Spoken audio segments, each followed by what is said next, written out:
8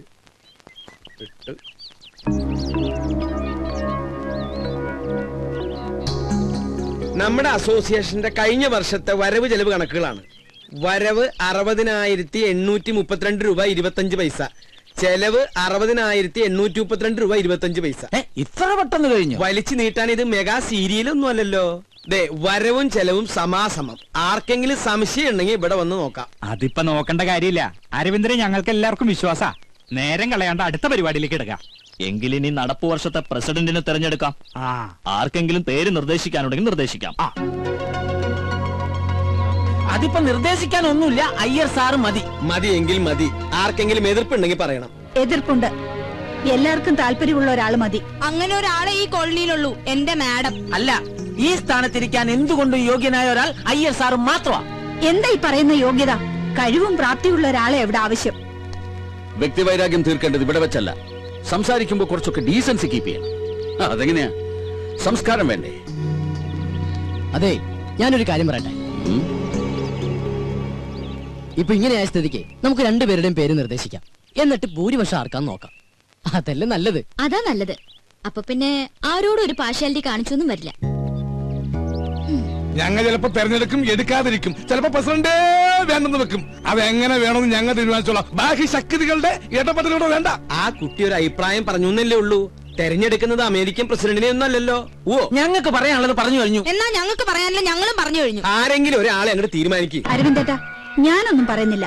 ഇനി എന്ത് വേണമെന്ന് നിങ്ങൾ തീരുമാനിക്കേ. കൂടുതൽ പറഞ്ഞ ചിലർക്ക് അത് ഇഷ്ടപ്പെടില്ല. ഡീസൻസി ഇല്ല എന്നൊക്കെ തോന്നും.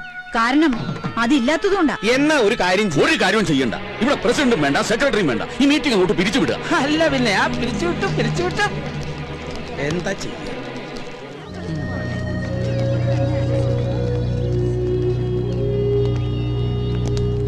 ഈ ഐക്യം എന്ന് പറയുന്നത് ഇത് ഇങ്ങനെ വേണം. പതുക്കെ പറയാൻ അവിടെ. അല്ല അങ്കിൾ, ഈ കസ്തൂരി രംഗസ്വാമി തമ്മിൽ എന്തെങ്കിലും പ്രശ്നമുണ്ടോ? അത് ശരി. അപ്പൊ ഇത്ര നേരം കണ്ടിട്ടും കേട്ടിട്ടൊന്നും മനസ്സിലായില്ലേ? ഞാൻ സീരിയസ് ആയിട്ട് ചോദിച്ചതാ. എന്റെ മോളെ, രണ്ടുപേർക്കും ആവശ്യത്തിൽ കൂടുതൽ വിദ്യാഭ്യാസം, നല്ല ഒന്നാന്തരം പ്രൊഫഷനും കയ്യിലുണ്ട്. പറഞ്ഞിട്ട് എന്താ ഈഗോ? അങ്ങനെ നോക്കിയാൽ ഈ സൊസൈറ്റിയിൽ ആർക്കാ ഈഗോ ഇല്ലാത്ത? അത് സ്വന്തം കുടുംബത്തിലായ എന്താ ചെയ്യാ? അപ്പൊ അവര് ഭാര്യ ഭർത്താക്കന്മാരാ? ദേ, പിന്നെയും ചോദിക്കണു. ആയിരുന്നു. സത്യം പറഞ്ഞാൽ ഇവരുടെ ഈ തമ്മിത്തല്ല് കാണാൻ പറ്റാഞ്ഞിട്ടാ ഇവരുടെ മകൻ നാട് വിട്ടത്. ആഹാ, അങ്ങനെ ഒരു കക്ഷിയും കൂടി ഉണ്ടോ? എവിടെയാ എന്താന്ന് ദൈവത്തിന് പോലും അറിയില്ല. ഓ, അപ്പൊ അങ്ങനെയൊക്കെയാണ് കാര്യങ്ങൾ. മോളിപ്പ എന്താ പറഞ്ഞു വരണേ? അല്ല അങ്കിൾ, നമുക്ക് ഇവരെ രണ്ടുപേരും ഒന്ന് കൂട്ടി യോജിപ്പിക്കണ്ടേ? എന്ത്? ഇത്രയും ഫാമിലികൾ ഒരുമിച്ച് താമസിക്കുന്ന ഈ കോളനിയില് രണ്ടുപേരും മാത്രം ശത്രുത വെച്ച് പുലർത്തുന്നത് ശരിയാണ്? അടുത്ത് താമസിക്കുന്ന നമ്മളെ വേണ്ടേ മുൻകൈ എടുക്കാൻ? മോളെ, നിനക്ക് അറിയാഞ്ഞിട്ടാ. അവര് ഇന്ത്യയും പാകിസ്ഥാനും പോലെയാ. കാശ്മീരിന്റെ സ്ഥാനത്ത് സ്വാമിനാഥനാണെന്നേ ഉള്ളൂ. ഇന്ത്യയും പാകിസ്ഥാനും ആണെങ്കിൽ പിന്നെയും ചേരും. പക്ഷെ ഇവരുടെ കാര്യം ഭയങ്കര കഷ്ടമാണ്. ഇങ്ങനെയുള്ള മുൻവിധികൾ ഒരു കാര്യത്തിലും എടുക്കാൻ പാടില്ല. ഞങ്ങൾ ഒരു കാര്യം ചെയ്യും, നമ്മുടെ ജോലിയൊക്കെ ഉപേക്ഷിച്ചിട്ട് അവരെ കൂട്ടി യോജിപ്പിക്കാൻ നടക്കും. ഞങ്ങൾക്ക് വേറെ പണിയുണ്ട്. അല്ലാച്ചാ പരിഹസിക്കൊന്നും വേണ്ട. ഈ ശീതൽ വിചാരിച്ച അവര് ചേരും എന്നൊന്ന് കണ്ടിട്ടേ ഉള്ളൂ. ബെറ്റുണ്ടോ? ബെറ്റ് വെക്കാം. ഞാൻ ഈ ബെറ്റി തോറ്റ എന്റെ ഈ പാവ അച്ഛനെ പഴയ കൊണ്ട് ഞാൻ മൊട്ടടിക്കും. എന്നാ ഞാൻ ഈ ബെറ്റ് തോറ്റ ഈ പാവങ്ങളുടെ തല തിരുപ്പതി കൊണ്ടുപോയിട്ട് മാറ്റമല്ലോ. എന്ത് വേണം? നിങ്ങൾക്ക് മുട്ട അടിച്ച് കളിക്കാനുള്ളതാണോ എന്റെ തല? നീയല്ലേ ഈ കുട്ടിനെ ഒരേ കള്ളത്തരങ്ങൾ പഠിപ്പിക്കണേ? അച്ഛൻ ചെറുപ്പം മുതലേ ഇങ്ങനെയാ. പൗഡർ കൂടുതലിട്ടേക്കാം. ഇരുട്ടത്തവൾ കാണാണ്ടിരിക്കണ്ട.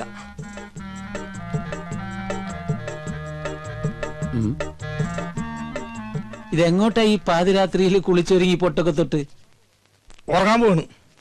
ഉറങ്ങാൻ പോകണം. ചെറുപ്പം മുതലെന്റെ ശീലോ ഉറങ്ങാൻ കിടക്കുമ്പോ മേക്കപ്പ് ഇട്ട് കിടക്കുന്നത്. എന്തിന്? ഈ ഉറക്കത്തേക്ക് ഇടുന്നു എന്തോരം മനുഷ്യന്മാരാണെന്ന് ചത്തുപോണത്. ഞാനും അങ്ങനെ ചത്തുപോയാല് എന്നെ കുളിപ്പിക്കാണ്ടും മേക്കപ്പ് ചെയ്യാണ്ടും പട്ടണേക്ക് എടുക്കാനല്ല, നാട്ടുകാർക്ക് സൗകര്യവുമല്ല. സൗകര്യവും അങ്ങനെയാണെങ്കിൽ കുറച്ച് അരിയും പൂവും വായിലും ഇട്ടോ, പൂജാരിക്കും സൗകര്യാവുമല്ലോ. ഞാനേ പൂജാരിനെ വിളിച്ചിട്ട് ചെല്ലി സരോജും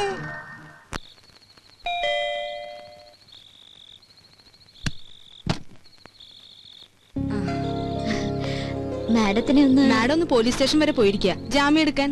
ഈ രാത്രിയിലോ? ആ, സ്ത്രീകളുടെ കേസാണെങ്കിൽ ഏത് രാത്രിയാണെങ്കിലും മാഡം പോയിരിക്കും. ശരി എന്നാ. അല്ല, എന്തെങ്കിലും പറയണോ? ഞാൻ പിന്നെ കണ്ടോളാം. ആ, ശരി.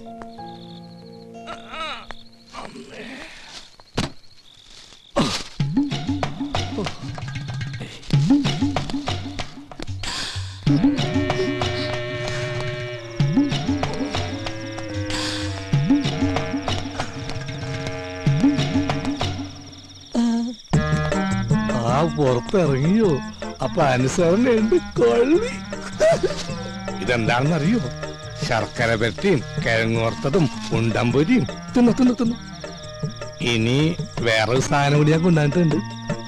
ആ കഴുത്തൊന്നിങ്ങനെ നീട്ടിയേ. കെട്ടിക്കോളൂ. കെട്ടിക്കോളൂന്നേ. അപ്പൊ ഇതായിരുന്നു കോളനിയിലെ കള്ളൻ. സത്യമായിട്ടും ഞാൻ കള്ളനല്ല. സത്യസന്ധനും ആത്മാർത്ഥനും സ്നേഹനുമായൊരു പാവം. എന്ന് തുടങ്ങി ഈ മതില് ചാട്ടം? കുറച്ചാളായി. പക്ഷെ ഞങ്ങൾ കുട്ടി ഉദ്ദേശിക്കുന്ന പോലെ ഒന്നുമില്ല. അതിന് ഞാനൊന്നും ഉദ്ദേശിച്ചില്ലല്ലോ. ആ താലിങ്ങി തന്നെ. എന്തിനും? അല്ല, പണത്തിനൊക്കെ എപ്പോഴാ ആവശ്യം വരുമെന്ന് പറയാൻ പറ്റില്ലല്ലോ. സമയമാകുമ്പോ ഞാൻ തിരിച്ചു തരാം കേട്ടോ. അത് ഗോൾഡോൾഡാ എന്ത് മുക്കൊണ്ടോണെന്ന്. അത് ശരി. അപ്പൊ ആ പാവത്തിനെ പറ്റിക്കാനും കൂടി ആയിരുന്നല്ലേ പ്ലാൻ? അയ്യോ, ഒരിക്കലുമില്ല. അവളോട് ഞാൻ പണ്ടേ പറഞ്ഞിട്ടുള്ളതാ, താലി കെട്ടുകയാണെങ്കിൽ അത് മുക്കുപണ്ടണ്ടായിരിക്കുമെന്ന്. കാരണം മുക്കുപണ്ട കേസ് ലാസ്റ്റിലായി ജയിലിൽ കിടന്ന് മരിച്ചൊരു അച്ഛന്റെ മകനാണ് ഞാൻ. മുക്കുപണ്ടക്ക് അച്ഛന് തുല്യ. ചുരുക്കി പറഞ്ഞ വൈദ്യനാഥൻ ഒരു ഡിഫറെന്റ് മാൻ ആണ്. അപ്പൊ എങ്ങനെ? എന്ത്? പുറത്താരും പറയില്ല. പറഞ്ഞ? അയ്യോ, ഞാൻ എന്ത് വേണമെങ്കിലും ചെയ്യാം. തെങ്ങിക്കയറാൻ പറഞ്ഞ? അപ്പൊ കയറും. ഇറങ്ങാൻ പറഞ്ഞ? ഇറങ്ങും. എന്നാ വൈദ്യനാഥൻ ചെല്ല്. ഇതോടെ കൊണ്ടുവയ്ക്കോ. ഉണ്ടമ്പലും ചക്രവർത്തിയോ? എനിക്ക് വേണ്ട. മേക്കമ്മൻ. യെസ് മാഡം, ഞാൻ മനസ്സിലായി. പ്ലീസ് ഇതാ. ഇന്നലെ വന്നിരുന്നു സരോജ പറഞ്ഞു. എനിക്ക് മാഡത്തിനോട് ഒരു കേസിന്റെ കാര്യം ഡിസ്കസ് ചെയ്യാനുണ്ടായിരുന്നു. അത് എന്റെ ചേച്ചിയും ഹസ്ബൻഡും കുറച്ചുനാളെ അകന്ന് താമസിക്കാം. എന്താ കാരണം? കാരണം പ്രൊഫഷണൽ ഈഗോ. രണ്ടുപേരും ഡോക്ടേഴ്സാ. ഒരു കുഞ്ഞുണ്ട്. ചേച്ചി പറയുന്നു ഡൈവോഴ്സ് വേണമെന്ന്. എന്താ മാഡം ഇപ്പൊ ചെയ്യാ? ആരെങ്കിലും ഒരാൾ വിട്ടുവീഴ്ച ചെയ്തേ പറ്റൂ. ഭാര്യയുടെ ഭാഗത്തുനിന്നായാൽ ഏറ്റവും നല്ലത്. പുരുഷൻ ഏത് വഴിയോരത്തും അന്തി ഉറങ്ങാം. സ്ത്രീക്കത് പറ്റില്ലല്ലോ. അവൾക്ക് സുരക്ഷിതമായ ഒരിടം വേണം. ചുരുക്കി പറഞ്ഞ സ്ത്രീ തോറ്റെടുക്കണമെന്ന് അർത്ഥം. എന്നാ പിന്നെ മാഡത്തിനത് ചെയ്തൂടെ? മനസ്സിലായില്ല. അല്ല, മറ്റുള്ളവർക്ക് വേണ്ടി നന്നായി ഉപദേശിക്കുന്നുണ്ടല്ലോ. സ്വന്തം ജീവിതത്തില് ഞാൻ ഗെറ്റ് ഔട്ട് ഫ്രം ഹിയർ. ഭൂമിയിൽ ഇപ്പോഴും ചെലവ് കുറഞ്ഞത് ഉപദേശം തന്നെയാ അല്ല മാഡം? You get lost. അല്ല, അത് പുറത്തു പോകാൻ.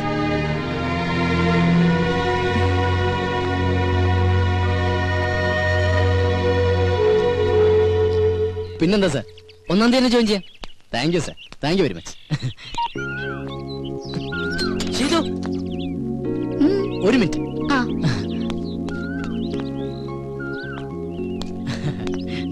അതെ, എനിക്കൊരു ജോലി റെഡിയായി. ആണോ? എവിടെ? ടൗണിലുള്ള ഗ്രീറ്റിംഗ് ഗാലറിയിലാ. അപ്പൊ ചെലവുണ്ട്. ഓ പിന്നെന്താ. ഇതങ്ങോട്ട് രാവിലെ തന്നെ ഡെറാഡൂണിലേക്കാണോ? ഞാൻ മിസ്റ്റർ അയ്യരെ ഒന്ന് കാണാൻ വേണ്ടി ഇറങ്ങിയതാ. അയ്യോ, ഇന്ന് സൺഡേ അല്ലേ? പുള്ളി അവിടെ ഉണ്ടാവില്ല, നെസ്റ്റിലായിരിക്കും. നെസ്റ്റോ? തനിക്കറിയില്ലല്ലേ, നമ്മുടെ അയ്യരും മാമിയും സ്വാമിനാഥനും കൂടി താമസിച്ചിരുന്ന വീടല്ലേ. ഓ, എങ്കിൽ നാളെ നമുക്കൊന്ന് അവിടെ വരെ പോയാലോ? എന്തിനാ നാളത്തേക്കാക്കണേ? ഇന്ന് തന്നെ പോവാലോ. ഇന്നാവുമ്പോ അയ്യരും അവിടെ ഉണ്ട്. ഇന്ന് വേണ്ട, നമുക്ക് അങ്ങേരില്ലാത്തപ്പോ ഒരു സംഭവം. അങ്ങേരില്ലാത്തപ്പോഴോ? എന്തിന്? ഓഹോ, അപ്പൊ തനിക്ക് അല്പസ്വല്പം മോഷണം അറിയാല്ലേ? തമാശ കളഗോപ. പിന്നെ താൻ എന്ത് മണ്ടത്തരാ പറയണ? അയാളില്ലാതെ നമ്മൾ എങ്ങനെ അവിടെ കയറും? അയാളുടെ കയ്യിലല്ലേ താക്കോല്? അതൊക്കെ ഞാൻ സംഘടിപ്പിക്കാം. സത്യം പറ, താൻ തീവ്രവാദി വർഗത്തിൽപ്പെട്ടത് വലുതോ ആണോ? അതെ. തമാശയല്ലേ? അല്ല. നെവർ.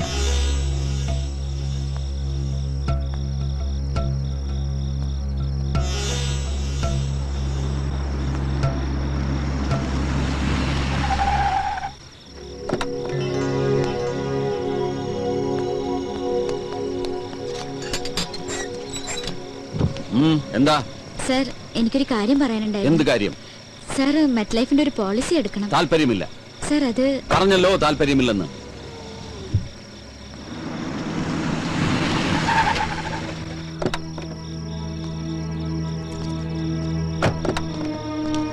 ഹലോ. ഞാൻ പോട്ടെ.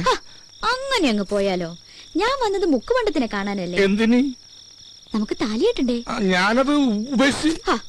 എന്ന് പറഞ്ഞാൽ എങ്ങനെ ശരിയാവുക? സ്നേഹിച്ച പെണ്ണിനെ പെരുവഴിയിലാക്കാൻ ഞാൻ സമ്മതിക്കില്ല. ആ താക്കോലിങ്ങടുത്ത്. ഏതിന്റെ താക്കോലി? നെസ്റ്റിന്റെ. അതെന്തിനാണ്? അതെന്തിനാണെന്ന് ചോദിച്ചാ ഞാൻ അതങ്ങ് വിലക്ക് മേടിക്കാൻ തീരുമാനിച്ചു. പക്ഷെ അതിനുമ്പ് വീടൊന്ന് കാണണല്ലോ. അതിന് സാറൊന്നും വിൽക്കുന്നില്ലല്ലോ. അത് വൈദ്യം തീരുമാനിച്ചാ മതിയോ? എന്നാ സാറിനോട് ചോദിച്ചാ പോരെ? പോരാ. ഓ ഈശ്വര, ഇത് വലിയ കുരിശായിരുന്നു, ഞാൻ തരില്ല.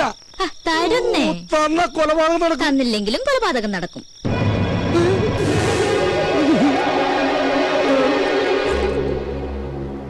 ഹലോ, ഇതെന്താ? താക്കോൽ, നെസ്റ്റിന്റെ താക്കോൽ. ഇതെവിടുന്ന് സംഘടിപ്പിച്ചു? സംഘടിപ്പിച്ച കഥയൊക്കെ പോകുന്ന വഴിക്ക് പറയാം. പോവാം. പിന്നെ അത് പകലെപ്പോഴെങ്കിലും പോവാം. പകല് പോയി ആരെങ്കിലും കാണില്ലേ? രാത്രി പോയാൽ ആരെങ്കിലും കാണും. മാത്രമല്ല അവിടെ യക്ഷിയുടെ ശല്യമുണ്ട്. ആഹാ, എങ്കിൽ പിന്നെ ഉറപ്പായിട്ടും പോണം. ഞാനാണെങ്കിൽ യക്ഷികൾ ഇതുവരെ കണ്ടിട്ടുമില്ല. ചെയ്തു, ഞാൻ ഒന്ന് പറയുന്നു. വാ ഗോപ. സോറി.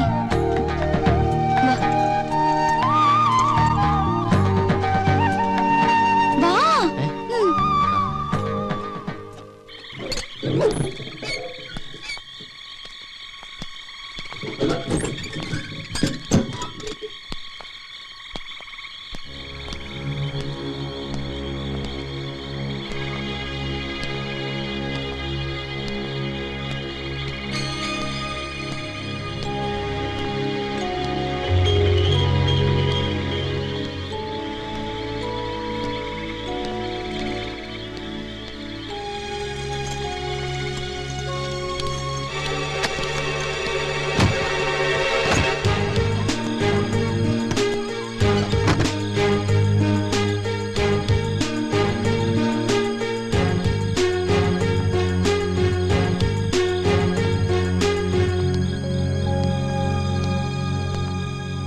ടോർച്ച് ഇങ്ങോട്ടൊന്ന് അടിച്ചേ.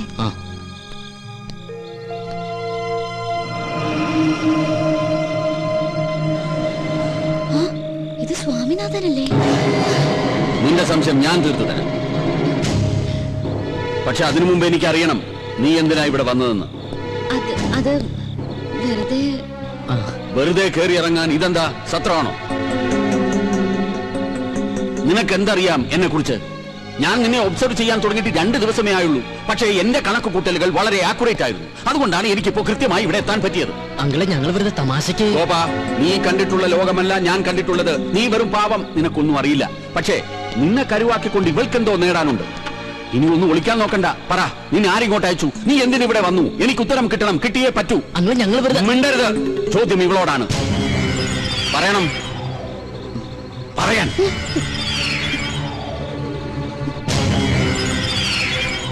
നീ പറയില്ല? വേണ്ട, പറയണ്ട. ചോദിക്കേണ്ടവരെ കൊണ്ട് ചോദിപ്പിച്ചാലേ പറയൂ എന്നാണെങ്കിൽ അങ്ങനെയാണ്.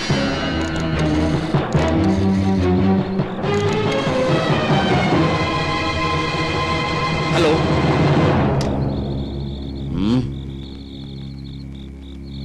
ഞാൻ പറയാം. എനിക്കറിയാവുന്ന ഒരു സ്വാമിനാഥനുണ്ട്. അത് തന്നെയാണോ നിങ്ങളുടെ മകനെന്ന് അറിയാൻ വേണ്ടിയാ.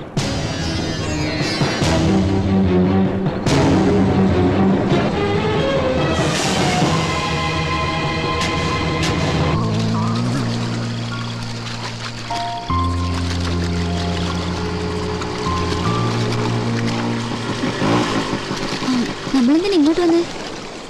സ്വാമിനാഥൻ അവിടെ. അതെങ്ങനെ എനിക്കറിയാം? അപ്പൊ പിന്നെ അവിടെ വെച്ച് പറഞ്ഞതാ. ഓ, അത് ഗോപം പറഞ്ഞിട്ടുള്ള അറിവല്ലേ എനിക്കുള്ളൂ. അത് വെച്ച് അങ്ങനെ ഒരു നാടകം കളിച്ചില്ലായിരുന്നെങ്കിൽ അയ്യരിപ്പൊ നമ്മളെ 2 പേരെ ലോക്കപ്പിലാക്കിയേനെ. ഈ തലയ്ക്കകത്ത് ഒന്നുമില്ലാന്ന് ഇപ്പൊ എനിക്ക് മനസ്സിലായി. ഇല്ല, എന്റെ തലയ്ക്കകത്തൊന്നുമില്ലല്ലോ. അതുകൊണ്ടാണല്ലോ ഞാൻ ഈ പണിക്ക് ഇറങ്ങിയത്. അതെ, ആ പെട്ടിങ്ങടക്കൊക്കെ റെഡിയാക്കി വെച്ചോ. അയ്യറിന് വെറുതെ ഇരിക്കുന്നു എനിക്ക് തോന്നല്ല. ദൈവമേ, ഇനി എന്തൊക്കെ കുരിശ് കാണേണ്ടി വരുമോ എന്തോ. കേറ് കേറ്. ഈ ലോഡ് കൊണ്ട് എങ്ങനെയെങ്കിലും വീട്ടിലെത്തി. ചെക്ക്. ഒരുപാട് നേരം ആലോചിച്ചിട്ട് ഒരു കാര്യമില്ല. ചെസ് എന്ന് പറഞ്ഞാലേ രാജരക്തം ശരീരത്തിൽ ഓടുന്നവർക്കേ ഇത് കളിക്കാൻ പറ്റുള്ളൂ. എന്റെ അങ്കിളെ ഒന്ന് സമാധാനം. ഞാനൊന്ന് ആലോചിച്ചോട്ടെ. ഒരു മാസം ഇരുന്ന് ആലോചിച്ചാ ബുദ്ധിമുട്ടാവും. എന്റെ മന്ത്രിനെ വെട്ടിയാ? എങ്ങനെ വെട്ടി? ഒന്ന് കാണിച്ചേ. ഈ കുതിരയെ കൊണ്ട് എങ്ങനെ വെട്ടി? സത്യം പറ, അങ്ങളുടെ ശരീരത്തിൽ രാജരക്തം തന്നെയാണ് ഓടണേ? ആയിരുന്നു. എന്റെ കിഡ്നി ഫെയിലിയർ ആയിട്ടുള്ള കാര്യം ഞാൻ നിന്നോട് പറഞ്ഞിട്ടില്ലേ? ഇല്ല. എന്നാ എന്റെ കിഡ്നി ഫെയിലിയർ ആയിട്ടുണ്ട്. ആ സമയത്ത് ഡയാലിസിസ് നടത്തിയിരുന്നു. എന്ന് പറഞ്ഞാൽ എന്റെ രക്തം മാറ്റുകയും വേറൊരാളുടെ രക്തം കയറ്റുകയും ചെയ്തു. ആ രക്തം ഏതോ ബുദ്ധിയില്ലാത്ത ഒരു കൂലിപ്പണിക്കാരന്റെ ആയിരുന്നു. ഞാനും വിചാരിച്ചു, എങ്ങനെയാ ഈ കുട്ടി എന്റെ മന്ത്രിയെ വെട്ടിയത്? എന്തിനാ അങ്കിളെ വെറുതെ പുളു അടിക്കുന്നേ? കൊറേ നാളായി ഞാൻ പറയുന്നു വിചാരിക്കണേ. ഗോപന്റെ അടുത്ത് എടുക്കണ കളി എന്റെ അടുത്ത് വേണ്ടാട്ടാ. അത്യാവശ്യം അങ്ങോട്ട് പറയുന്നത് സമ്മതിക്കാൻ തയ്യാറുണ്ടെങ്കിൽ മാത്രം ഇവിടെ താമസിച്ചാ മതി. വൈദ്യനാഥന എന്താ വൈദ്യനാഥ? അളിയൻ വരാൻ പറഞ്ഞു. എന്നോടോ? അല്ല, എന്നെ അങ്കിൾ. ആ സരോജം വന്നൂലോ. എന്താ സരോജം? മാഡം വിളിക്കുന്നു. ഹൈ, എന്തിനപ്പൊ രണ്ടുപേരും വിളിക്കണേ? എന്താ കാര്യം? അല്ല, സ്വാമിനാഥനെ കുറിച്ച് എന്തോ അറിയാന്ന് പറഞ്ഞു. അതെങ്ങനെ അവിടെ അറിഞ്ഞു? എനിക്കിപ്പോ അത്യാവശ്യം ഒന്ന് പുറത്തു പോകേണ്ട കാര്യമുണ്ട്. എപ്പോഴാ കാണാൻ പറ്റുമെന്ന് രണ്ടുപേരും ഞാൻ അറിയിക്കാം. ഓ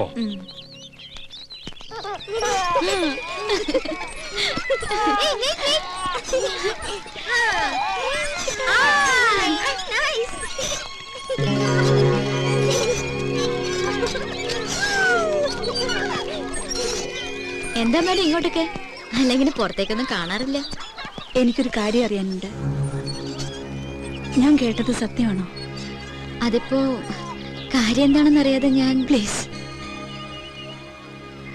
കുട്ടി അറിയുന്ന സ്വാമിനാഥൻ എന്റെ മകനാണെങ്കിൽ എനിക്ക് അവനെ കുറിച്ച് അറിയണം. അത് വല്ലാത്തൊരു കൺഫ്യൂഷനില്ല ഞാൻ.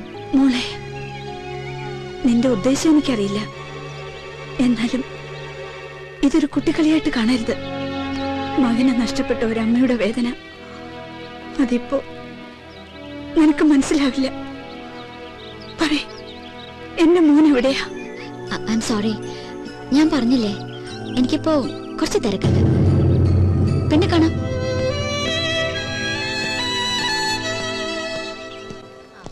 എടി, ഗർഭിണികൾ പൊതുവെ പച്ചമാങ്ങയല്ലേ കഴിക്കാറുള്ളൂ? അതെ. പിന്നെ നീ എന്താ ഈ മുസംബി മുങ്ങി നടന്നാലും നിന്നെ ഞാനൊന്ന് പൊക്കും. ഇത് വെച്ചാ പെട്ടെന്ന് ആളെ തിരിച്ചറിയാതിരിക്കാൻ സഹായിക്കും. കഴിഞ്ഞ തവണ നീ എന്നെ പഞ്ചാര വർത്താനത്തിൽ വീഴ്ത്തി. ഇനി നിന്നെ എന്റെ കയ്യിൽ കെട്ടിയാ ഞാൻ ശരിക്കൊന്ന് പെരുമാറുന്നുണ്ട്. എന്നിട്ട് നിനക്ക് തരാൻ ഉദ്ദേശമില്ലെങ്കിൽ നിനക്ക് ഞാൻ വയറ് നിറച്ചു തരും.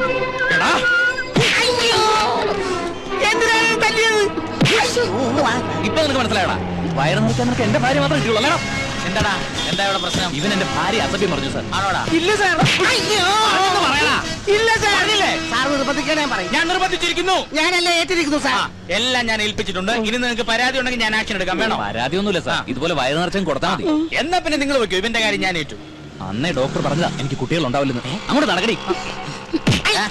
അടുത്തോട്ട് സാറേ, ഞാൻ വികലാംഗൻ. എനിക്ക് 4 ഭാര്യ, അല്ല 1 ഭാര്യ 4 കുട്ടികളുള്ളതാ.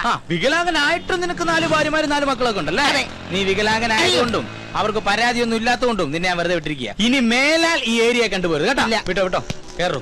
കുറെ എണ്ണം വയറും പിറിപ്പിച്ചിറങ്ങി മനുഷ്യന് പണിയുണ്ടാക്കാൻ.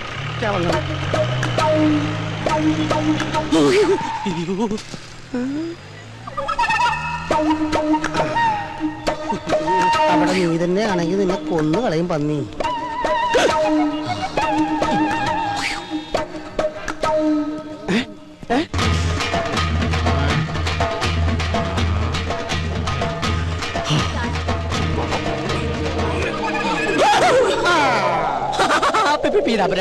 ഞാൻ ഫാഷൻ ഷോക്ക്. നീ ഒന്നും മിണ്ടരുത്. നീ കാരണം എനിക്ക് അടിയുടെ പെരുന്നാളായിരുന്നു. മര്യാദക്കിന്റെ കാശല്ല. ചേട്ടാ, എനിക്ക് പുതിയ ജോലി കിട്ടി. ചേട്ടാ, 1 മാസം കൂടി സമയം തന്നെ. നീ ഒന്നും മിണ്ടരുത്. മര്യാദക്കിന്റെ കാശല്ല പന്നി. നീ ഇതുവരെ നിന്നോട് പറഞ്ഞാൽ മനസ്സിലാവത്തില്ലടാ. നീ ആണ് റിപ്പറോ? ഒരു വികലാംഗൻ മറ്റൊരു വികലാംഗനെ കുത്തിരി കയറി പിടിക്കുന്നത് ആദ്യമായിട്ടാണ് ഞാൻ കാണുന്നത്. ഞാൻ റിപ്പറൊന്നും അല്ല. ഇവനെനിക്ക് കാശ് തരാനുള്ളതാ. അവന്റെ ഒരു കാശ് കുറച്ചു മുമ്പ് കൂടെ ഞാൻ നിന്നോട് പറഞ്ഞതുള്ളൂ. ശരീരം കേടാക്കണമെങ്കിൽ സ്ഥലം വിട്ട് പോടാ. നിന്നെ കാണിച്ചു തരാടാ പന്നി. ആരാവൻ? എനിക്കറിയില്ല സാർ. തലയ്ക്ക് സുഖമില്ലാത്ത ഏതോ ഒരു പ്രാന്തന. മോന് സുഖമല്ലേ? സാറ് സുഖമല്ലേ? സുഖമായിട്ടിരിക്കുന്നു. ഭാര്യ മക്കളും എല്ലാരും സുഖമായിട്ടിരിക്കും. സാർ ഇത് മക്കൾക്ക് കൊടുക്കണം. ഈ വികലാംഗം മാമന്റെ പ്രസന്റ് അത് പറയണം സാർ. പോട്ടെ സാർ. എന്തൊരു സ്നേഹമുള്ളൊരു പയ്യൻ. ഇതാണ് ദൈവം എല്ലാവർക്കും എല്ലാം തികച്ചു കൊടുക്കില്ല എന്ന് പറയുന്നത്.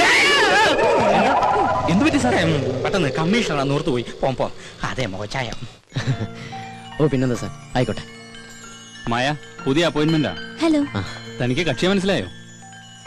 നമ്മുടെ ഗ്രീറ്റിംഗ്സ് കാർഡിന്റെ ബോക്സ് റെയിൽവേ സ്റ്റേഷനിൽ വെച്ച് മിസ്സായില്ലേ? ഓ, ആ പോസ്റ്റർ ഒട്ടിക്കുന്ന. യെസ്, അത് തന്നെ. 50,000 രൂപയുടെ കാർഡല്ല, അത് കൊണ്ടുവന്നു വരാൻ തോന്നിയ ഗോപന്റെ മനസ്ഥിതിയോടെ മതിപ്പ് തോന്നിയത്. Anyway, best of luck. Thank you. എന്നാ പിന്നെ ഐശ്വര്യമായിട്ട് തുടങ്ങിക്കോളൂ. ശരി സാർ.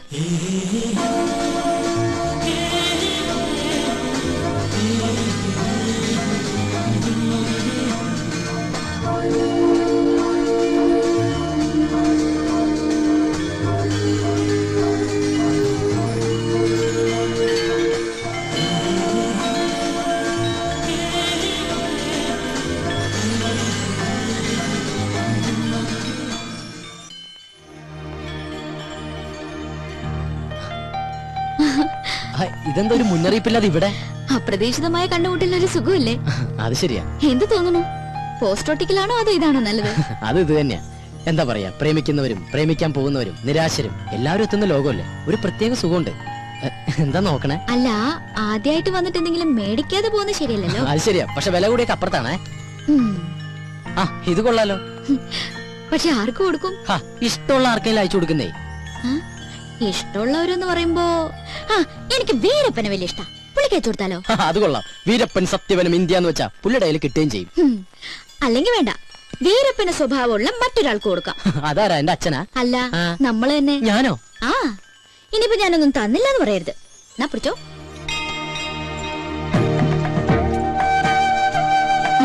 എന്തു പറ്റി? ഏയ്, ഒന്നുമില്ല. ബില്ല് ഞാൻ അവിടെ പേ ചെയ്തോളാം.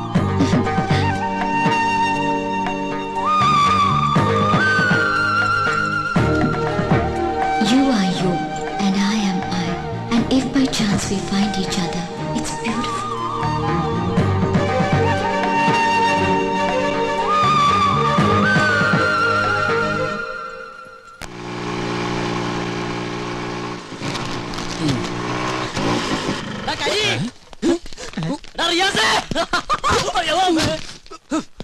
കണ്ണുകളൂടാ കരി.